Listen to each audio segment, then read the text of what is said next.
Sesuai prediksi kita bersama, akhirnya benar-benar terjadi sebuah kepanikan internasional ya. Banyak presiden bingung mengambil langkah apa yang harus dilakukan menghadapi tarif yang baru dikeluarkan oleh Presiden Amerika Donald Trump. Switzerland 61% to 31%, Indonesia, Malaysia, Cambodia, oh look at Cambodia, 97%. We're going to bring it down to 49. They made a fortune with the United States of America. Bagaimanakah Presiden Prabowo harus melangkah menghadapi situasi ini? Nah, mari kita bedah dulu. Sebetulnya apa tujuan dari Donald Trump memberlakukan tarif seperti ini? Tujuan dalam artian bukan short term saja teman-teman, tapi long term juga. Apa yang diinginkan Donald Trump sesungguhnya dengan menerapkan tarif yang hampir bisa dikatakan tidak masuk akal? It is an emergency how utterly awful today was in terms of economic policy. Trump has created something, you might call it an emergency, but it's basically a phenomenal blunder. Now, yang pertama kita harus kembali kepada tahun 44, di mana beberapa negara disponsori Amerika Serikat dan Inggris pada saat itu sebagai kekuatan besar dunia berkumpul di Bretton Woods, Amerika Serikat. Dalam bayang-bayang Perang Dunia Kedua, tentu banyak negara ingin mendapatkan backup maupun security dari Amerika Serikat. Beberapa negara, sekitar 44 negara, sepakat mengambil sebuah keputusan bersama yang tentu sudah di-drive oleh Amerika dan Inggris. Isi pertemuan yang pertama adalah yang paling pokok teman-teman ya, mengikatkan diri dengan mata uang dolar. Jadi dolar itu dijadikan sebuah mata uang kurs silang. Jadi kasarnya 44 negara ini setuju mengikatkan diri dalam perdagangan internasionalnya itu dengan dolar. Otomatis dolar menjadi salah satu mata uang yang hegemoni pada saat itu. Yang kedua, dolar setuju mengikatkan diri dengan emas. Nah, ini yang kemudian menjadi dilema teman-teman. Dilema karena apa? Cadangan emas Amerika Serikat tidak kunjung tinggi, tidak kunjung membanyak. Sementara ekonomi Amerika Serikat akibat dari Bretton Woods System itu soaring luar biasa.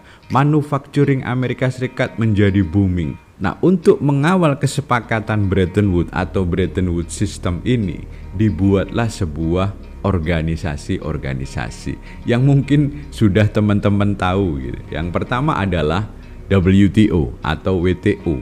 Yang kemudian ada juga IMF, lalu World Bank. Ya memang nantinya WTO akan berubah menjadi istilahnya itu lebih liberal, lebih bebas, lebih demokratik ketika ada suatu kejadian selanjutnya. Kejadian selanjutnya adalah Amerika Serikat tuh mengalami dilema teman-teman. Pada saat itu kenapa? Karena dolar dengan emas yang mereka miliki itu sudah timpang. Sehingga presiden pada saat itu Nixon melakukan suatu dekret di mana mata uang dolar tidak perlu lagi diikatkan dengan yang namanya emas. Pada tahun 76-an. Makanya tidak heran ya, sekitar medio tahun 1965 sampai menuju pada tahun 1976 menuju 80-an, Amerika Serikat itu getol mencari ladang-ladang atau tambang-tambang emas, termasuk di Indonesia. Kita tahu masuknya Freeport tahun 67. Yang kedua, ada kejadian setelah Presiden Nixon, yaitu Presiden Reagan, di mana Reagan dan Margaret Thatcher ini sudah merasakan beban yang terjadi di Bretton Woods System ini semakin hari semakin menuju decline. Ekonomi Amerika semakin hari semakin kok kurang kencang gitu ya. Akhirnya mereka membuat suatu kesepakatan bersama. Singkat kata mereka itu sepakat merubah semua tatanan menjadi liberal. menjadi pasar bebas. Tarif ini betul-betul dimurahkan sedemikian rupa, bahkan untuk negara-negara berkembang, terutama mitra-mitra Amerika, itu diberikan umbrella.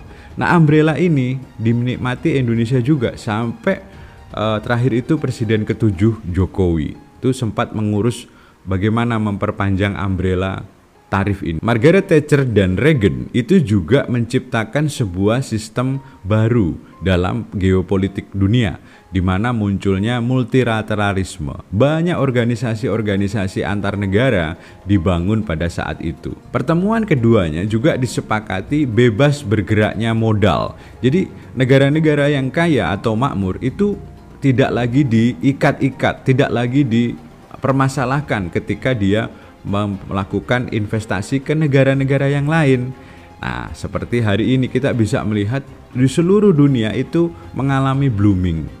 Investasi asing masuk ke sebuah negara, kemudian mengembangkan di situ dan lain sebagainya. Lalu munculnya kurs floating, teman-teman. Pada pertemuan itu juga disepakati nggak ada lagi pengikatan yang namanya dengan dolar. Tapi kenyataannya setelah Perang Dunia Kedua, banyak negara yang dalam keadaan kesulitan ekonomi. Mereka mendapatkan fasilitas dari dua lembaga hasil Bretton Woods System, yaitu IMF dan Bank Dunia, baik berupa utang jangka pendek maupun jangka panjang. Sehingga mereka tetap menggunakan dolar sebagai international currency sampai hari ini. Nah, situasi BRICS yang hendak membuat mata uang internasional baru itu juga bisa membuat Donald Trump kesal. Apalagi sistem pasar bebas yang liberal yang digagas oleh Thatcher dan Reagan itu terbukti membuat manufaktur Inggris dan Amerika Serikat tertekan. Bertahun-tahun mereka menghasilkan produk yang sangat sedikit. Seperti ini teman-teman bisa lihat bagaimana Amerika Serikat dan Inggris bahkan sangat menggantungkan manufakturnya kepada Indonesia. Kita bisa melihat ya. Dan hal ini membuat tim ekonomi Trump, di mana salah satunya adalah anak didik dari George Soros, itu membuat sebuah kebijakan-kebijakan yang kemarin diumumkan oleh Donald Trump, yang membuat bagaimana masyarakat dunia terbelalak, termasuk para pemimpin dunia menjadi tercengang. Nah, kesimpulan sementaranya di balik aksi rahasia Donald Trump mengacak-ngacak tarif ini adalah mengembalikan kembali kejayaan masa-masa Bretton Woods System berlaku, di mana dolar memiliki hegemoni yang luar biasa. Kedua, mengembalikan situasi industri manufaktur Amerika Serikat menjadi soaring seperti di era-era tersebut. Lalu analisanya, Trump memang seperti mengincar agar terjadi ketegangan, sebuah kepanikan di antara para pemimpin dunia. Tujuannya adalah negosiasi. Lah, di dalam tahap-tahapan negosiasi yang mungkin saja akan dibuka oleh Trump, jangan sampai terjadi jebakan seperti di masa Bretton Woods System, yaitu disodorkannya seperti bantuan, helping begitu, padahal itu untuk mengikat mata uang currency sebuah negara. Jadi yang harus dilakukan adalah membuka pasar baru, menghindari pasar Amerika Serikat. Biarkan saja Amerika Serikat berlalu dalam resesi mereka. Tentu mereka akan menghadapi resesi dengan melakukan langkah-langkah yang sangat Donald, they point out that even though you're a very smart guy, this is a very dumb thing to do. Yang kedua, mungkin akan lebih bagus jika Presiden Prabowo memperkuat pasar-pasar yang sifatnya bilateral, sifatnya multilateral.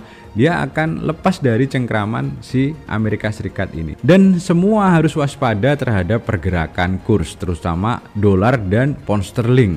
Kemudian juga harus waspada dengan industri manufaktur masing-masing. Katakanlah di tahun kemarin sudah bagus Indonesia, PMI indeksnya sangat bagus. Lalu apakah Presiden Prabowo harus melakukan counter tarif? Nah, ini kembali lagi teman-teman, jangan sampai karena kepanikan maupun desakan-desakan tertentu, akhirnya Presiden Prabowo membuat langkah-langkah yang sebetulnya memicu adanya Bretton Woods seri 2. Pilihan selanjutnya jika harus membalas Donald Trump itu sebaiknya dilakukan bersama-sama. Apakah itu dari G20, apakah itu dari BRICS, atau apakah itu dari ASEAN, sehingga efeknya itu sangat nendang teman-teman, sangat mengena dibandingkan dengan masing-masing negara, misalkan Indonesia sendirian maju melakukan counter tarif kepada Donald Trump, itu akan lebih kuat lagi dampaknya jika bersama-sama. Paling tidak, para pemimpin harus mulai menggelar apa yang disebut KTT-KTT spesial atau KTT-KTT urgent, KTT-KTT darurat, teman-teman, untuk membahas persoalan ini agar dampaknya benar-benar segera diredam. Tentunya Presiden Prabowo dan tim ekonominya kita serahkan kepada mereka adalah yang terbaik, dan mudah-mudahan Indonesia dapat lolos ya dari sebuah jurang atau jebakan resesi yang dibuka oleh si Donald Trump ini, teman-teman. Demikian dulu dari Mimin. Kita semuanya berdoa semoga Indonesia tetap jaya dan maju, dan Presiden Prabowo diberikan kekuatan maupun kecerdikan untuk mengatasi langkah-langkah si Donald Trump ini. Terima kasih, salam.